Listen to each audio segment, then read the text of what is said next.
नमस्कार, मैं हूं प्रियंका। आप सभी देख रहे हैं लोकमत भारत। बालोतरा जिले के बायतू क्षेत्र में दिल दहला देने वाला सड़क हादसा सामने आया। स्कूली बच्चों से भरी बस को एक तेज रफ्तार ट्रक ने जोरदार टक्कर मार दी, जिस बस में सवार 50 से अधिक बच्चे घायल हो गए। हादसे में करीब 5 बच्चों को गंभीर चोटें आई हैं। टक्कर में बस बुरी तरह से क्षतिग्रस्त हो गई। मौके पर अफरा तफरी मच गई और आसपास के लोग तुरंत मदद के लिए दौड़ पड़े। जेसीबी की सहायता से बस में फंसे बच्चों को बाहर निकाला गया। हादसे के बाद ट्रक चालक मौके से फरार हो गया। सभी घायलों को तत्काल बायतू चिकित्सालय पहुंचाया गया, जहां उनका इलाज जारी है। हादसे को लेकर ग्रामीणों में आक्रोश व्याप्त है।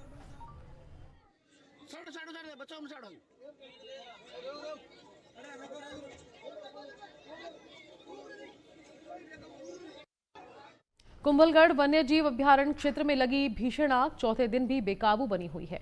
आग अब नलवालियां, बांधनाल और आसपास की पर्वतमालाओं में तेजी से फैल चुकी है, जिससे वन विभाग की चिंता बढ़ गई है। तेज हवाओं के कारण आग पर काबू पाने में मुश्किलें आ रही हैं। सादड़ी से आग की लपटें दिखाई दे रही हैं। लोगों का कहना है कि रात में आग की रफ्तार दोगुनी हो जाती है। 4 दिन से धधक रही आग में सैकड़ों हेक्टेयर जंगल स्वाहा हो चुका है। खैर, धोकड़ा, बांस, तेंदू समेत कई प्रजातियों के पेड़ पौधे जल गए हैं। सतही घास पूरी तरह से खत्म होने से चारागाह संकट भी गहरा गया है। इस भीषण आग से वन्य जीवों के अस्तित्व पर गंभीर संकट आ गया है। कुंभलगढ़ अभयारण्य तेंदुआ, भालू, सियार, नीलगाय, चिंकारा और सैकड़ों पक्षियों का घर है। आग और धुएं से कई वन्य जीव अपने जान बचाने के लिए सुरक्षित स्थानों की ओर पलायन कर रहे हैं। वन विभाग की टीमें श्रमिकों के साथ मौके पर डटी हैं। अधिकारियों का कहना है कि आग पर पूरी तरह से काबू पाने में अभी 1-2 दिन और लग सकते हैं।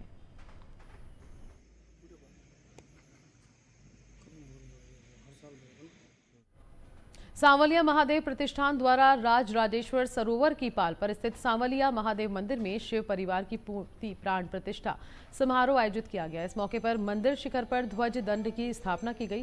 कार्यक्रम में मेवाड़ महामंडलेश्वर चेतन दास महाराज और मेवाड़ महामंडलेश्वर अनुज दास महाराज के सानिध्य में आयोजित हुआ। प्राण प्रतिष्ठा समारोह में अंतर्गत शिव परिवार की मूर्तियों की स्थापना की गई और मंदिर शिखर पर ध्वज दंड स्थापित किया गया। इस अवसर पर नवकुंडी यज्ञ का आयोजन किया गया, जिसमें वैदिक मंत्रोच्चार के साथ यज्ञ हवन संपन्न हुआ। श्रद्धालुओं को शिव महापुराण का श्रवण कराया गया। दक्षिणेयमाय नमः, निवृते निवृते नमः, पश्चिमे वरुणाय नमः, वायु वायुश्वराय नमः।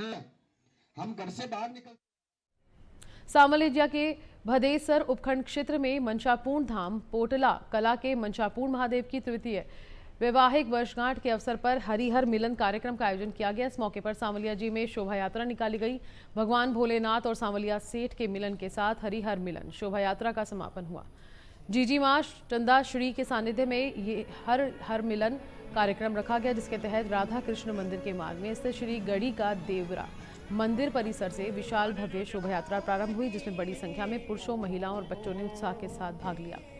शोभा यात्रा घड़ी का देवरा से प्रारंभ होकर कबूतरखाना, चौराया, मीरा सर्किल सहित नगर के विभिन्न मार्गों से होते हुए श्री सांवलिया सेठ के मंदिर में पहुंचकर संपन्न हुई।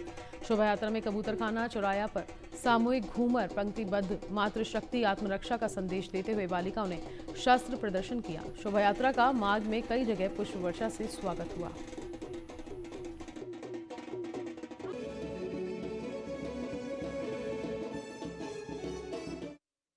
मेवाड़ के कृष्णधाम सांवलिया जी में भगवान श्री सांवलिया सेठ के भंडार से 31 करोड़ 1,63,000 रुपए निकले।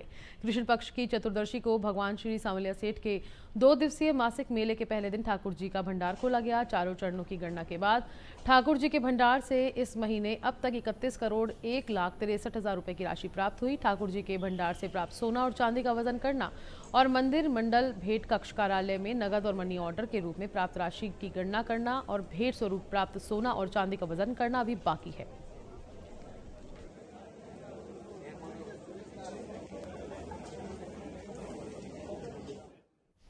भदेसर के पास लसडावना गांव स्थित शांतिनाथ भगवान जैन मंदिर में वैशाख सूखी पंचमी को लाभार्थी परिवार की ओर से ध्वजा चढ़ाई गई। विनीत बम ने जानकारी देते हुए बताया कि गांव के मध्य स्थित शांतिनाथ भगवान की ध्वजा हर साल वैशाख शुक्ल पक्ष पंचमी को चढ़ाई जाती है। ये ध्वजा निजी आवाज से बैंड बाजे के साथ जैन मंदिर लाई गई, जहां विधि विधान के साथ पूजा अर्चना कर शांतिनाथ भगवान के जयकारों और जैन धर्म की जय जयकार के साथ चढ़ाई गई।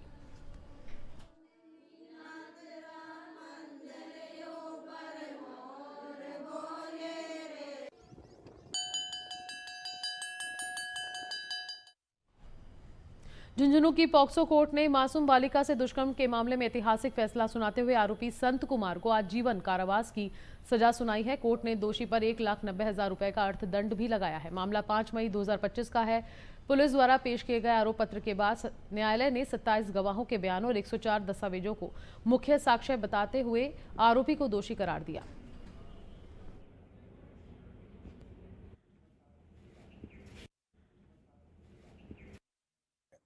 इसमें तथ्य ये थे कि एक अनुसूचित जाति की अबोध बालिका जिसकी उम्र मात्र 8 वर्ष थी, वो अपनी मौसी के साथ जयपुर कथा से नवलगढ़ रेलवे स्टेशन रात को 11:30 बजे उतरी। तारीख थी 4/5/2025। वहां से वो अपने घर पे जाने के लिए टैक्सी का वेट कर रहे थे। वहां पे ये आरोपी आता है और वो उनको कहता है कि मैं आपको छोड़ देता हूँ, परिचय देता है कि मैं परिचित हूँ, छोड़ देता हूँ। उसके बाद रास्ते में कैनरा बैंक के पास वो मोटरसाइकिल में पेट्रोल खत्म होने का बहाना लेकर उस बच्ची को लेकर वहां से अपने बिरोल झजड़िया की ढाणी अपने मकान पे ले जाता है और वहां उसके साथ छेड़छाड़ करता है और उसका मुंह दबाता है। वह उसके साथ करने का प्रयास करता है, जिस पर माननीय न्यायालय ने सूक्ष्म विश्लेषण करते हुए उसको दंडादेश दिया है। रूस की राजधानी मॉस्को में आयोजित international Moscow wushu star championship में केकड़ी के खिलाड़ी धीरज चौधरी ने शानदार प्रदर्शन करते हुए सिल्वर मेडल जीता है। प्लस 90 किलोग्राम भार वर्ग में भारत का प्रतिनिधित्व करते हुए धीरज ने लगातार 2 मुकाबले जीतकर फाइनल में जगह बनाई। फाइनल में उनका मुकाबला वर्ल्ड चैंपियन आर्टर सिरागुदीनोव से हुआ। मुकाबला बेहद रोमांचक रहा, लेकिन इसी दौरान धीरज के बाएं कंधे में चोट लगने से मुकाबला रोकना पड़ा। धीरज के जज्बे को देखते हुए दर्शकों ने खड़े होकर तालियां बजाई। इनके प्रतिद्वंदी ने भी उन्हें योद्धा बताया। रूस में ट्रेनिंग का न्योता दिया। पहले ही अंतर्राष्ट्रीय टूर्नामेंट में सिल्वर मेडल जीतकर धीरज चौधरी ने भारत, राजस्थान और केकड़ी का नाम रोशन किया है।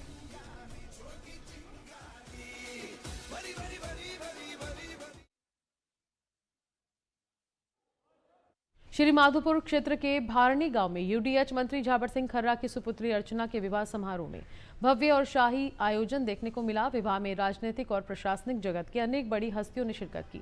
बारात विराटनगर विधायक कुलदीप धनखड़ के पुत्र अनुज धनखड़ के नेतृत्व में पहुंची। समारोह में राजस्थान सरकार के कई मंत्री, उप मुख्यमंत्री, राज्यपाल सहित अनेक विधायक और सांसद मौजूद रहे। सिक्किम के राज्यपाल ओम प्रकाश माथुर, राजस्थान के राज्यपाल हरिबाबू बागड़े तथा अन्य वरिष्ठ नेताओं की उपस्थिति ने कार्यक्रम को विशेष बना दिया।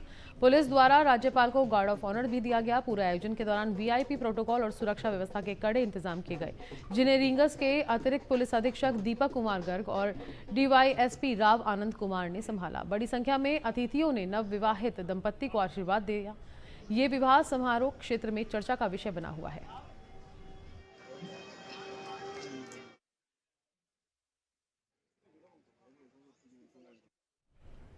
फुलेरा कस्बे के निकटवर्ती ग्राम खेड़ीराम की सिमरन सारण ने आरएस परीक्षा 2024 में 364वीं रैंक हासिल कर चयनित होकर क्षेत्र का नाम रोशन किया है।